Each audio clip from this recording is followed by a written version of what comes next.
Avec cette vidéo calque sur les filtres, nous allons voir le deuxième type de filtre qui s'appelle l'autofiltre. Donc pour l'appliquer, je clique dans ma liste et je vais dans le menu Données, je clique sur Autofiltre. Ou bien j'utilise l'outil qui est ici.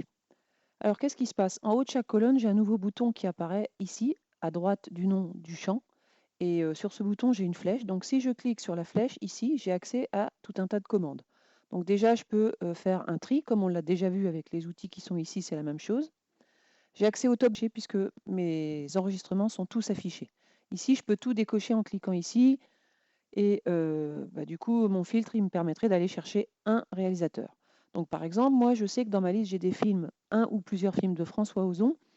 Et je ne sais plus ce que c'est. Donc je vais faire une recherche ici. Voilà, il me trouve la valeur réalisateur François Ozon. Je valide.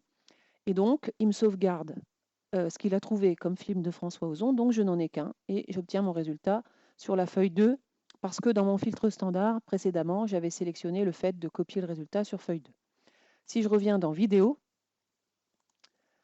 je vais déjà aller ôter l'option qui me permet d'aller mettre les résultats sur une autre feuille, c'est-à-dire ici, je décoche copier le résultat, je valide. Je reviens, voilà, il a fait le filtre dans ma feuille d'origine, donc dans ma feuille vidéo, il a gardé juste ce que j'ai demandé, le film de François Ozon. Alors quand j'arrive sur une liste où il peut y avoir un autofiltre, je le vois parce que ici ce bouton est bleu. Donc pour désactiver le filtre, ici, je peux cliquer sur la flèche et recocher tous les éléments, tous les critères et valider. Et donc il revient à ma liste de départ. Alors avec cet outil de filtre autofiltre, on peut évidemment travailler sur plusieurs colonnes.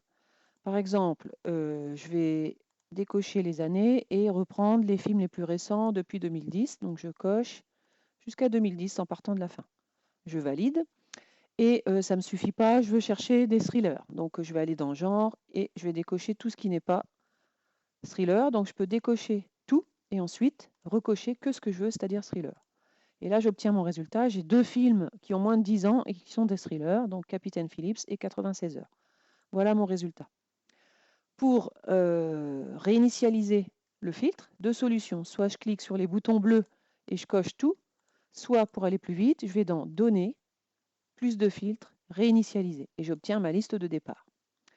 Donc voilà, on peut utiliser à souhait l'autofiltre sur tous les champs et sur autant de colonnes qu'on veut. Et si on veut le désactiver complètement, on retourne dans Données et on clique sur autofiltre. On n'a plus l'outil et donc il n'est plus accessible, on ne peut plus l'utiliser.